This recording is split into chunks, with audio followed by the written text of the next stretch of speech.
Et puis un autre petit livre qui va à l'encontre, enfin non, et qui va un peu dans le sens de tout ce qu'on se dit. Moi, c'est un livre qui m'a beaucoup marqué. C'est un livre de 15 pages de Christian Bobin qui s'appelle Le Plâtrier siffleur. Et c'est un livre dans lequel, donc Christian Bobin, qui était un poète, écrivain, il explique qu'en fait, la contemplation, ça serait la plus grande force de changement du monde, quoi. Et il le démontre en 15 pages, tu vois, en nous amenant, en fait, à nous amener à l'émerveillement d'être vivant et à la force de l'émerveillement.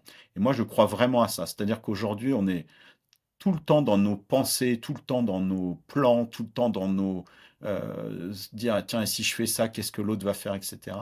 Mais le point de départ, avant même de penser à Homo Biosphéris, etc., de se dire waouh, je suis vivant. C'est-à-dire que là, j'ai 30 000 milliards de cellules qui coopèrent pour être moi. Je suis face à ce brin d'herbe qui est un miracle parce qu'il y a des tas de planètes où il n'y a même pas de forme de vie.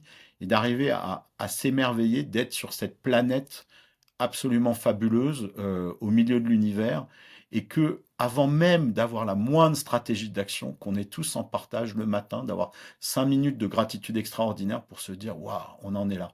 Et ça, c'est fabuleux parce qu'une fois que tu as ça, le monde, tu le considères comme quelque chose de merveilleux et tu as envie d'en prendre soin. Et on ne prend pas ce temps-là. Et c'est un peu aussi des enseignements du Petit Prince.